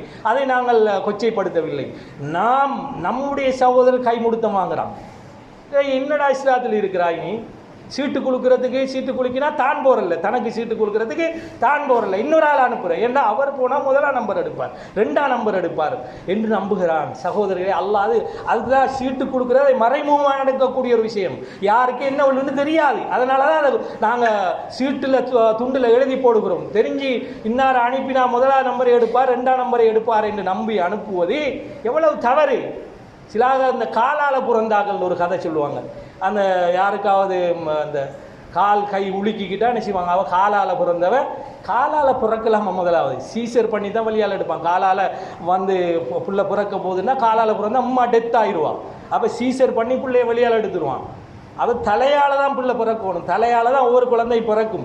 காலால் பிறக்கிறதெல்லாம் சயின்டிஃபிக்கட்டாக நிரூபிக்கப்படாத விஷயங்கள். எனவே அப்படி ஒரு வேளை தலகீழாக வந்தால் அந்த தாய்க்கு ஆபத்து இருக்கிறது. அப்போ காலால் பிறந்த பிள்ளை என்று சொல்லி அதுக்கு ஒரு விசேட தன்மை இருப்பதாக நம்புகிறார்கள். இதெல்லாம் ஷிர்க், இஸ்லாத்துக்கு எதிரான நம்பிக்கைகள், மூட நம்பிக்கைகள். அதாவது மண்ணை தோண்டி குழி தோண்டி புதைக்க வேண்டிய கொள்கைகள். ஒரு முஸ்லீம், ஒரு அறிவாளி, இந்த உலகத்துக்கு அறிவை சொல்லிக் கொடுத்த சமூகம் நாங்கள். அப்படிப்பட்டவர்கள்ட்ட இப்படி நம்பிக்கை இருக்கலாமா? சகோதரர்களே, இந்த சூனியம் என்பது பெரும்பாவம் என்பதை, சூனியம் செய்வது, எடுப்பது, அதை நம்பி போவது எல்லாமே பெரும்பாவத்தில் அடங்கும் என்பதை நாங்கள் விளங்கிக் கொள்ள வேண்டும். எனவே சூனியக்காரன் லா யகூனு சாஹிரன் இல்லா பி தகர்ருபின் இல ஷைத்தான். நான் சொன்னேனே, ஷைத்தானை வச்சுத்தான் இவர்கள் சூனியத்தினுடைய தாக்கத்தை ஏற்படுத்துகிறார்கள். சூனியக்காரன் ஷைத்தானை நெருங்குகின்ற வழிகளை செய்யாமல் ஒருபோதும் அவன் வெற்றி பெறுவது கிடையாது. எனவே அவன் ஷைத்தானை வச்சு தான் செய்கிறான்ங்கிறத குர்ஆன் தெளிவாக சொல்கிறது. எப்படி அல்லாஹ் சொல்கிறான், குர்ஆனை அவர்கள் அல்லாஹ்வுடைய வஹியை முதுகுக்கு பின்னால் தூக்கி எறிகிறார்கள். சூரத்துல் பக்ரா 101வது வசனம். முதலாவது விஷயம், அல்லாஹ்வுடைய வேதத்தை தூக்கி எறிஞ்சிருவாங்க. ரெண்டாவது விஷயம் அவர்கள் செய்வது ஒத்தப ஷயாத்தீன். அல்லாஹ் சூனியத்தை பற்றி சொல்லும்போது ஷைத்தானை அவர்கள் பின்பற்றுவார்கள். இப்போ ஷைத்தான உதவி அவர்களுக்கு இருந்து கொண்டே இருக்கும். அப்போ தகடு அங்கே வந்து தாக்கம் செலுத்துறல, அந்த தகட்டை வைத்து ஷைத்தானுக்கு செய்யப்படுகின்ற வழிபாடுகள் அந்த ஷைத்தான் அவர்களுக்கு உதவி செய்கிறான். ஷைத்தான் அவர்களுடைய அதனால தான் அந்த அவருடைய கண்ணுக்கு வெறும் போடப்பட்ட கயிறும் கம்புகளும் பாம்பாக விளங்கியது. இது ஷைத்தானுடைய உதவியின் மூலமாக கிடைத்தது என்பதை குர்ஆன் தெளிவாக சொல்கிறது. எனவே ரெண்டு விஷயம் செய்வாங்க. எந்த அளவுக்கு என்று சொன்னால் சகோதரர்களே, பெரிய பரிதாபத்துக்குரிய ஒரு விடயம் என்னவென்றால், இந்த சூனிய செய்கிறார்கள், இந்த சூனியக்காரர்கள் பார்க்கறதுக்கு வெளியில் வெள்ளையும் சொல்லையுமாக பார்ப்பதற்கு மக்களுக்கு மத்தியில் நடமாடுவான். ஹஜ்ஜுக்கெல்லாம் போயிருப்பான். நீங்கள் நினைப்பீங்க, இப்படி ஒரு மனுஷன் தானே, அவர் நல்ல ஒரு பார்க்குறதுக்கும் அப்படி ஒரு வசீகரமான மனுஷனாக இருக்கிறாரே என்று நினைப்பீர்கள். இவர்கள் பகலிலே மூமின்களாக காட்சி தருவார்கள். நான் ஷேக் யமனில் படிக்கும்போது எங்களுக்கு பாடம் நடத்துகிற ஷேக் அபுல் யமான் அவர்கள் சொல்லுகின்ற பொழுது சொன்னார்கள், அவர்கள் பகலையிலே மூமின்களாக நடைமாடுவார்கள், இரவிலே அவர்களுடைய காரியம் தொடங்கும். எந்த அளவு என்று சொன்னால், குர்ஆனை விரிச்சு குர்ஆனில் சிறுநீர் கழிப்பாங்களாம். ஏன் அதை செய்வாங்கன்னு சொன்னால், ஷைத்தான் அதை விரும்புவான். ஷைத்தான் சந்தோஷம் அடைகிறான். ஷைத்தானை சந்தோஷப்படுத்துறதுக்காக அவர்கள் செய்கின்ற வேலையில் ஒன்று குர்ஆனை விரித்து அந்த குர்ஆனில் மலசலம் கழிப்பார்கள். நவுதுபில்லாஹ். இவர்கிட்ட நீங்கள் போறீங்க, அல்லாஹ் பாதுகாக்க, நீங்கள் போராக்கள் நான் சொல்ல வரல, போராக்களை சொல்கிறேன். எனவே அன்புக்குரிய சகோதரர்களே, இவர்கள் சிறுநீர் கழிப்பது, மலசலம் கழிப்பார்கள். அது மட்டுமல்ல, அந்த குர்ஆனை எடுத்து பந்து போல் அடிப்பாங்க. இதில் அடிச்சு தூக்கி இருக்கிற அந்த குர்ஆனுடைய தாள்களை பிச்சு எறிகிறது, காலால் மிதிக்கிறது. இப்படியான வேலைகளை செய்யும்போது ஷைத்தான் மகிழ்ச்சி அடைகிறான். அந்த மகிழ்ச்சியிலே இவர்களுக்கு உதவி செய்கிறான். சகோதரர்களே, இந்த அளவு மோசமானவர்கள் தான் அவர்கள். அவருடைய சுத்தமெல்லாம் கிடையாது, பகலில் சுத்தவாளிகளாக திரிவார்கள். அவர்கள் நஜீஸோடு நடமாடக்கூடிய, உள்ளத்திலும் நஜீஸ், உடம்பிலும் நஜீஸோடு. ஏன்னா ஷைத்தானைத்தான் விரும்புவான். எதையெல்லாம் ஷைத்தான் விரும்புவானோ அதை நீங்கள் பார்த்துருப்பீர்கள், உங்களோட கண்ணால் பார்த்துருப்பீங்க. சூனியம் வெட்டுறாக்கள் கோழி சேவல் கொண்டு வர சொல்லுவான், பாணி சேவல் எல்லாம் முதல் சொல்லுவான். கொண்டு வந்தால் அதை கழுத்தால் கடித்து ரத்தத்தை உறிஞ்சி குடிப்பான். அதை அறுத்து அதுக்கு தேசிக்காய் வட்டி, பூசணிக்காய் வட்டி என்ன செய்வான், அதற்கு வழிபாடுகள் நடத்துகிறான். யாருக்கு? ஷைத்தானுக்கு வழிபாடு நடத்துகிறான். ஷைத்தானை கிட்ட அழைக்கிறதுக்காக வேண்டி அவன் செய்கின்ற கைங்கரியங்கள் அவைகள். எனவே ஷைத்தானுக்கு நெருங்குகின்ற அத்தனை செயலையும் அவன் செய்வான். அவனை போய் நம்பி அவனுக்கிட்ட நாங்கள் போனோம்னா நாங்கள் ஈமானை இழப்பது எந்த சந்தேகம் இல்லை, 7 முனை அளவு கூட சந்தேகம் கிடையாது. எனவே ஷைத்தானுடைய உதவி கொண்டுதான் இதை செய்கிறார்கள் என்பதை சூரத்துல் பக்ரா 102, 101, 102வது வசனம். குர்ஆனை நிராகரித்து நபிகளாருடைய ஹதீஸை நிராகரிப்பவர்களாக அவர்கள் இருப்பார்கள். அதே போன்று அவர்கள் ஷைத்தானை பின்பற்றுவார்கள் என்று அல்லாஹு தஆலா சொல்கிறான். மஆரிஜுல் கபூல் என்று சொல்லக்கூடிய இமாம் ஹக்கமி அவர்களுக்கு ஒரு நூல் இருக்கிறது. அதிலே சூனியம் சம்பந்தமாக விரிவாக எழுதி இருக்கிறார்கள். சகோதரர்களே, சூனியம் எந்த அளவுக்கு என்றால், பைத்துன் நுபுவா, நபித்துவத்தின் வீட்டையே தாக்கம் செலுத்தி இருக்கிறது. நபிகளாருக்கு தாக்கம் செலுத்தி இருக்கிறது. ஆயிஷா ரலியல்லாஹு தஆலா அவர்கள் சூனியத்தால் பாதிக்கப்பட்டார்கள். ஹஃப்ஸா ரலியல்லாஹு தஆலா அவர்கள் சூனியத்தால் பாதிக்கப்பட்டிருக்கிறார்கள். நபித்துவத்தின் வீட்டிலே இந்த தீங்கு நடந்திருக்கிறது என்றால் சிந்தித்து பாருங்கள். எனவே அன்புக்குரிய சகோதரர்களே, நாங்கள் அதிலிருந்து விடுபட நாங்கள் பாதுகாப்பு தேடுவதுங்க பெரிய கஷ்டம் ஒன்றும் இல்லை. நீங்கள் அங்கே போத்தல் தொங்க போடுவோமானா, வளவுக்குள்ள போத்தலை புதைக்குவோமானா, அதெல்லாம் ஷிர்கான காரியங்கள், இஸ்லாத்தை விட்டு உங்களை வெளியேற்றக்கூடிய காரியங்கள். என்ன செய்யணும்? பாதுகாப்பு தேடுங்கள். முதலாவது துஆ செய்யுங்க. எனக்கு இப்படி இருக்கிறது யா அல்லாஹ், நான் பல மருத்துவம் பார்த்து விட்டேன், இன்னும் சுகமாகவில்லை, இது ஒருவேளை சூனியமாக இருந்தாலே யா அல்லாஹ் அதை அகற்றிவிடு என்று அல்லாஹ்விடத்தில் இறைஞ்சி அழுது துஆ செய்யுங்கள். அவருடைய உறவினர்களும் அவருக்காக துஆ செய்யுங்கள். அல்லாஹ் துஆவின் மூலமாக அதை நீக்குவான். அடுத்ததாக ஒவ்வொருத்தரும் கூட பொம்பளை பிள்ளைகளுக்கும் ஆம்பளை பிள்ளைகளுக்கும் சொல்லி வைங்க, இரவில் தூங்கக்குள்ள நல்லா அல்லாஹும்ம பிஸ்மிகா மூத்துவாகி அந்த ஓதி வுது செஞ்சுட்டு போய் பர்றா வாப்பா, உனக்கு என்ன அது சுத்தமாக படுக்கிறாய், அல்லாஹ்வுடைய தூதர் காட்டின வழியில் தூங்கணும். அப்போ அங்கே தூங்கும் போது நீ குல் சூறாக்களை ஓது. குல் சூறாக்களை நான் சொன்ன 2 வகையான பாதுகாப்பு இருக்குது. ஒன்று எல்லா படைப்பினும் உங்களுக்கு இரவு நேரத்தில் ஒரு பாம்போ அல்லது ஒரு விஷஜந்துனை தாக்காமல் இருப்பதற்கு அந்த குல் சூறாக்கள் உதவியாக இருக்கும். அதே போல் சூனியம் செய்யப்பட்டிருந்தாலும் உனக்கு பாதுகாப்பு இருக்கு. மின் ஷர்ரின் நஃபாதாத்தி ஃபில் உக்கத், முடிச்சுக்களில் ஓதுகின்ற சூனியக்காரியுடைய திங்களை விட்டு பாதுகாப்பு தேடுகிறேன் நீ ஓதுறாயே, அதனால் சூனியத்திலிருந்து நீ பாதுகாக்கப்படுவாய். தெளிவாக குர்ஆன் சொல்லக்கூடிய பாதுகாப்பு இவைகள். இதெல்லாம் பெரிய வேலையா? குல் சூரா, குல்ஹுல்லாவது, குல்லாவது பிரபில் பல, குல்லாவது பிரபின் ஆச 3 தரம் ஓதி கையில் ஊதி உடம்பெல்லாம் தடவிட்டு படுக்கிறது பெரிய வேலையா? இதை செய்யுங்க. தொழுகைக்கு பின்னால அந்த சிங்கத்தை கண்ட கழுதையில் ஓடுற மாதிரி ஓடுறாங்க கொஞ்சம் பேர். என்னடா வேலைன்னு பார்த்தா ஒரு வேலையும் இல்லை. இருந்து தஸ்பீ செஞ்சுட்டு துவா செஞ்சுட்டு போவோம். இந்த தௌஹீத் பள்ளின்னு சொல்கிற பள்ளியிலலாம் கொஞ்சம் பேருக்கு நினைப்பு என்னன்னு சொன்னால், நாங்கள் கூட்டு துவா இல்லை தானே, கூட்டு துவா இல்லை தான், அது மற்றெல்லாம் இருக்கு, அதெல்லாம் ஒன்று நீ செய்கிற இல்லையா? சுப்ஹானல்லாஹ் இல்லை, அல்ஹம்துலில்லாஹ் இல்லை, தஸ்பீஹாத்துல் இல்லை, என்னங்க நீங்கள் ஹதீஸ் சொல்கிறீங்க, என்ன நீங்கள் தௌஹீத்வாதி? இந்த தௌஹீதை கூட குப்பையில் ஓடும். அன்புக்குரிய சகோதரர்களே, தெளிவாக விளங்கிக் கொள்ளுங்க. தொழுகைக்கு பின்னால் இருந்து நேரம் அவசரமாக ஒரு வேலை போகணும்னா போ, இல்லைண்டா இருந்து எவ்வளவு திக்ர்கள் இருக்குது, எவ்வளவு துவா இருக்குது, அதை செய்து விட்டு போகாமல் அதாவது சிங்கத்தை கண்ட கழுதைகள், காட்டு கழுதைகள் விரைந்து ஓடுவது போல நீங்கள் ஓடுகிறீர்களே, இது நியாயமா என்று சிந்தித்து பாருங்கள். எனவே நாங்கள் இருந்து அதிலேயும் குல் சூறாக்கள் வருது. தொழுகைக்கு பின்னால் குல் சூறாக்கள், அந்த சூறாக்கள் ஓதுங்க, அதிலேயும் உங்களுக்கு பாதுகாப்பு இருக்கிறது.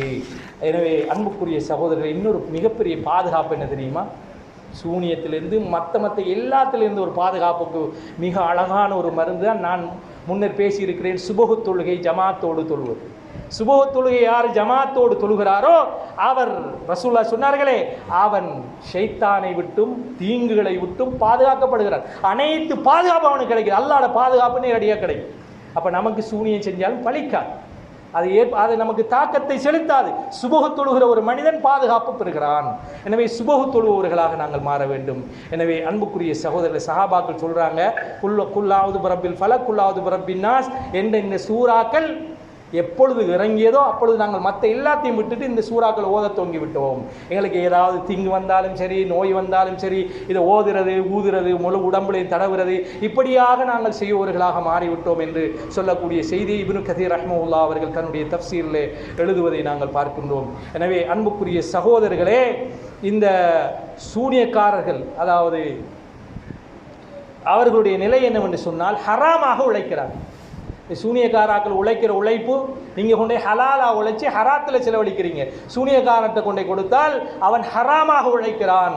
எனவே உங்களோட பணத்தை எப்படியெல்லாம் பிடுங்கணும் அவர் சொல்லுவான். நான் காசுக்கு செல்லாம் வாங்குறதில்ல, உங்களுக்கு விரும்பினா வெத்திலையில் வச்சுட்டு போங்கன்னு சொன்னால், இந்த சிலாக்கிட்ட பழக்கம் இருக்குது, நேரடியாக 100 ரூபான்னு கேட்டால் 100 ரூபாவான்னு தந்துட்டு முடிச்சுட்டு போயிடுவான்.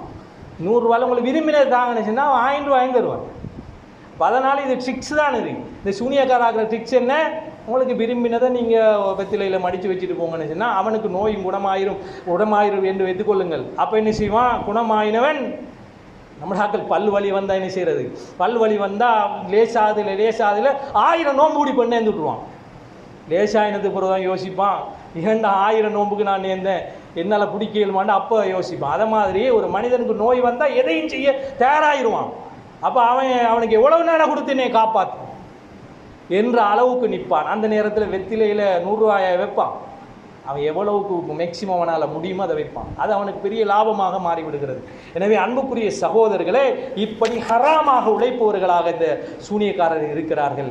இவர்களுடைய அந்த தீங்கிலிருந்து நாங்கள் விடுபடுவதற்கான அந்த விடயங்கள் இன்னொரு விஷயத்தையும் ஹதீஸில் வருது. நுஷ்ரா மின் ஃபி அமலி ஷைத்தான் சொன்னாங்க ரசூலுல்லாஹ். இந்த சூனியத்தில் ஒரு வகை தான் நுஷ்ரான்னு சொல்கிறது. அதாவது மந்திரிச்சு ஓதி அந்த தீங்குகளை ஏற்படுத்துறது. ரசூலுல்லாஹ் சொல்றாங்க, தெளிவாக சொல்றாங்க, இந்த நுஷ்ராங்கிற ஷைத்தானுடைய செயல்பாடு என்று சொன்னாங்க. அப்ப ஷைத்தானுடைய உதவி கொண்டு செய்யப்படுவதா சூனியம். மிக தெளிவாக ஷைத்தானுடைய உதவி இல்லாமல் அவர்கள் எதையும் செய்துவிட முடியாது. எனவே அன்புக்குரிய சகோதரர்களே, ஷைத்தானுடைய அடிச்சுவடுகளை நீங்கள் பின்பற்றக்கூடாது. உண்மையிலே நீங்கள் மூமினாக இருந்தால் இப்படியான செயல்களை பின்தொடரக்கூடாது. இந்த சூனியக்காரர் அலமுல் முஃப்ஸிதீன், இந்த உலகத்தில் வாழக்கூடிய குழப்பவாதிகளில் மிகப்பெரிய குழப்பவாதி சூனியக்காரன் என்பதை குர்ஆன் நமக்கு சொல்லி காட்டுகிறது. எனவே அன்புக்குரிய சகோதரர்களே, இதிலிருந்து நாங்கள் விடுபட வேண்டும். அவையிலிருந்து தூரமாகுவதற்கு காலையில் ஒரு தடவையாவது லா இலாஹ இல்லல்லாஹு வஹ்தஹு லா ஷரீக லஹு லஹுல் முல்கு வ லஹுல் ஹம்து வ ஹுவ அலா குல்லி ஷைஇன் கதீர் என்று ஒரு தடவையாவது ஓதினால் ஷைத்தானுடைய தீங்கிலிருந்து நீங்கள் பாதுகாக்கப்படுவீர்கள். தெளிவான ஹதீஸ். அல்லது 100 தடவை உங்களுக்கு நேரம் இருக்குதா, 100 தடவை ஓதினீர்கள் என்றால் அதுவும் ஆதாரபூர்வமான ஹதீஸிலே வந்திருக்கிறது. ஷைத்தானை விட்டு பாதுகாக்கப்படுவான் என்ற செய்தி வந்திருக்கிறது.